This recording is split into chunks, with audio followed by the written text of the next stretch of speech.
తండ్రి మాటలు వింటూనే కేశవుడు ఉలిక్కిపడ్డాడు. అతడు అంత దూరంలో మేస్తూ ఉన్న వింత జంతువు కేసి ఆశ్చర్యంగా చూస్తూ, అయ్యా, ఇప్పుడు అంతా అర్థమైంది. రాత్రి నేను చెప్పిన వింత జంతువు ఇదే. దాని కొమ్మికేసి చూడు, ఎంత నెత్తురు గడ్డగట్టి ఉన్నదో అన్నాడు. ముసలివాడు కొడుకుతో మాట్లాడే హడావుడిలో ఇంతవరకు ఆ వింత జంతువు కేసి చూడలేదు. ఇప్పుడు అతడి దృష్టి దానిమీద పడింది. అతడు నువ్వెర్రపోయాడు. కేశవుడు తండ్రిని దాని దగ్గరికి తీసుకుపోయి దాని కొమ్ముకేసి వేలు చూపుతూ, చూశావా, నెత్తురు, ముఖాన కూడా, ఇదిగో ఇక్కడ ఇక్కడ, ఇవి నెత్తురు మరకలు అన్నాడు. అయితే నగరంలో పుట్టిన పుకారు అబద్ధం కాదు.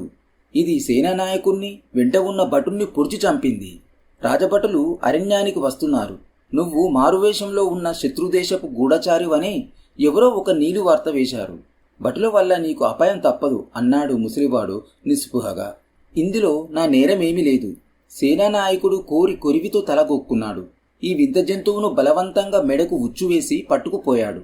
బహుశా అది వాణ్ణి చంపి తిరిగి ఇక్కడికి పారిపోయి వచ్చి ఉంటుంది. కొమ్ము నుంచి ఓడుతున్న నెత్తురుతో అది తిరిగి రావడం చూస్తూనే ఏదో ప్రమాదం జరిగిందనుకున్నాను అన్నాడు కేశవుడు. సరే, తప్పు ఎవరిదైతేనేం, రాజభటులు వస్తే మనకు ముప్పు తప్పదు.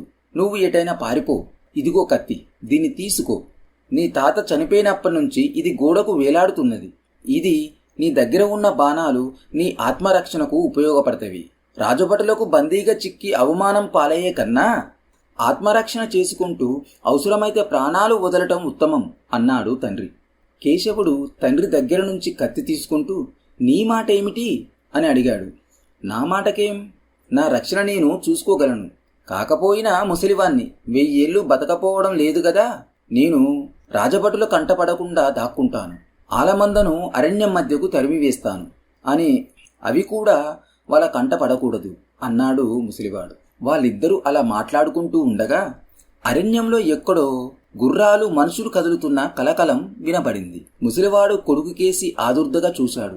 కేశవుడు చప్పున వింత జంతువు దగ్గరికి వెళ్ళి దాని జూలు పట్టుకొని, నేను రాజభటుల చేత చిక్కకుండా పారిపోవాలంటే దీనిమీద ఎక్కి సవారి చేయక తప్పదు. నా దగ్గర ఎందుకనో ఇది చాలా సాధువుగా ప్రవర్తిస్తున్నది అంటూ ఎగిరి దానిమీద కూర్చున్నాడు. వింత జంతువు కళ్ళు అదోలాగా మెరిసినాయి. పరిగెత్తు, నీ ఇష్టం వచ్చిన ప్రదేశానికి నన్ను తీసుకుపో అంటూ కేశవుడు దాని జూలు పట్టుకొని లాగి మడమల్తో డొక్కలో గట్టిగా పొడిచాడు. అది తుఫాను వేగంతో కొండకేసి పరిగెత్తసాగింది. వింత జంతువు వేగానికి కేశవుడు భయపడిపోయాడు.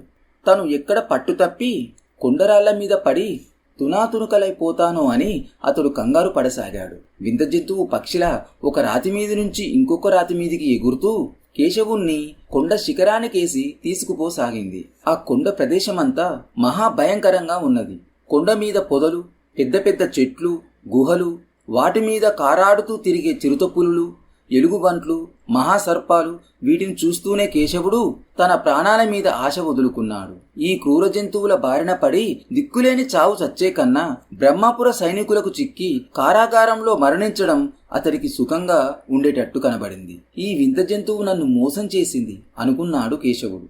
కాని అంతలోనే అతడికి జంతువు మోసం చేయడమేమిటా అన్న సంశయం కలిగింది. తన తండ్రి చెప్పినట్టు ఇదేమైనా మాయా రక్కసేమో అనుకున్నాడు కేశవుడు. ఏది ఏమైనా తానిప్పుడు చేయగలిగింది ఏమీ లేదు. వింత జంతువు తనను ఎక్కడికి తీసుకుపోతే అక్కడికి వెళ్ళవలసిందే.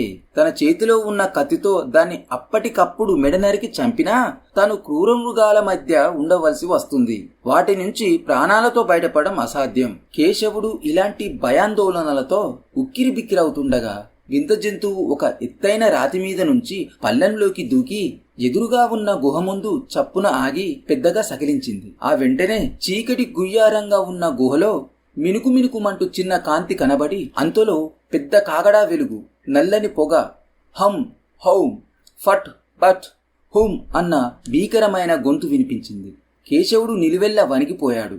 మరుక్షణంలో అతడు ఉర నుంచి కత్తి దూసి వింత జంతువు మీది నుంచి కిందికి దూకాడు. గుహ మళ్ళీ ఎప్పటిలా చీకటిమయమైపోయింది. వెలుగు, పొగ మటుమాయమైపోయినాయి. మంత్రం పఠిస్తున్న గొంతు కూడా ఆగిపోయింది. అంతా నిశ్శబ్దం. ఈ వింత మార్పు కేశవుణ్ణి ఆశ్చర్యపరిచింది.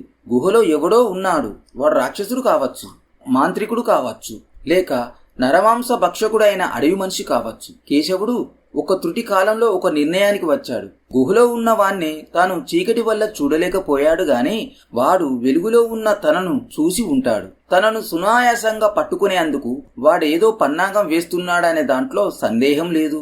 కనుక తను సాధ్యమైనంత వేగంగా అక్కడి నుంచి పారిపోవాలి. కేశవుడు ఇలా అనుకుంటూనే వింత జంతువు కోసం చూశాడు. కాని అది అతడికి అందుబాటులో లేదు.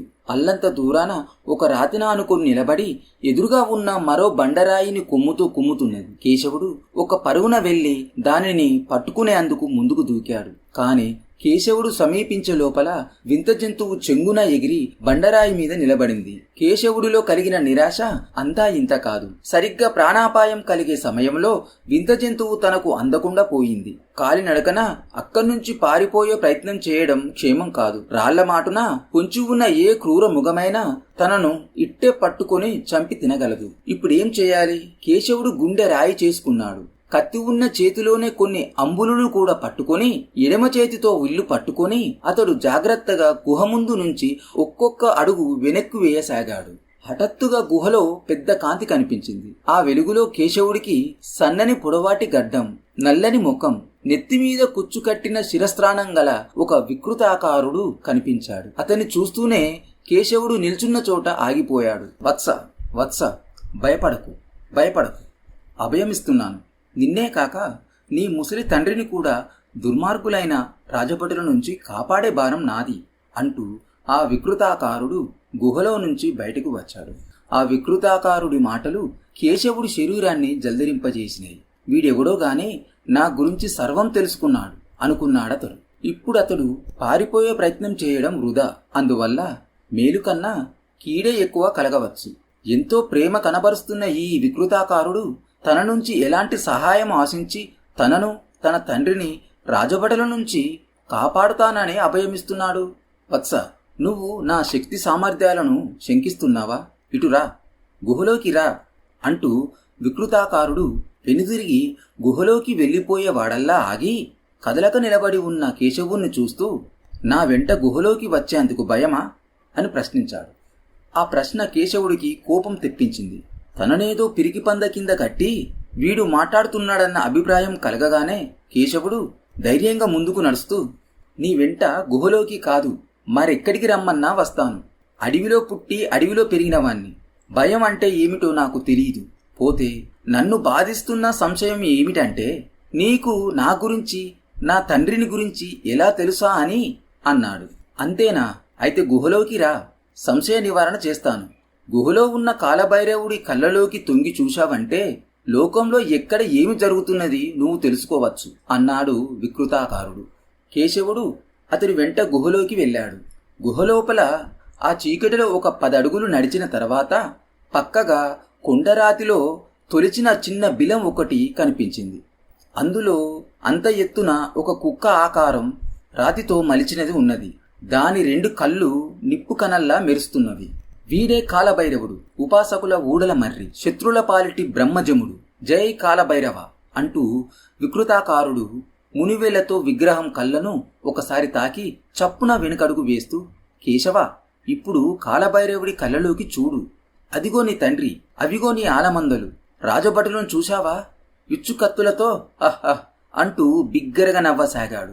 కేశవుడు ముందుకు వంగి కాలభైరవుడి కళ్ళలోకి చూశాడు. కేశవుడు ముసలి తండ్రి గుబురుగా ఉన్న ఒక చెట్టు కొమ్మల్లో కూర్చొని ఉన్నాడు. ఆవులు అడవిలో చెల్లాచెదరుగా పరిగెడుతున్నవి. వాటిని అన్ని వైపుల నుంచి చుట్టుముట్టుతూ రాజభటులు గుర్రాల మీద తరుముకు వస్తూ ఉన్నారు. ఆ దృశ్యం చూస్తూనే కేశవుడికి ఎక్కడ లేని విచారం కలిగింది. తన తండ్రి ప్రాణభయంతో చెట్టు మీద దాక్కున్నాడు. తన ఆలమందను రాజభటులు పట్టుకుపోవాలని చూస్తున్నారు. ఆ పశువులు లేకపోతే తన తండ్రి అడవిలో ఆకు అలములు తిని బతకవలసిందే. సమయానికి తాను ఈ కొండ మీద చిక్కుకుపోయాడు. వికృతాకారుడు కేశవుడి మనోభావాలు తెలిసిన వాడిలా నవ్వుతూ దిగులు పడకు కేశవ, నీ తండ్రిని నీ ఆలమందను కాపాడే భారం నాది అంటూ గుహలో నుంచి బయటకు వచ్చి శిష్య శిష్య ఎక్కడా?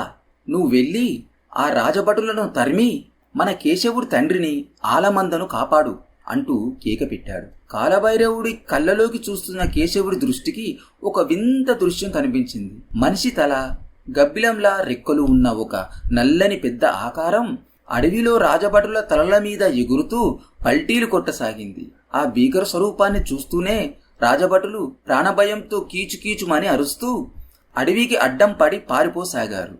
ఇంకా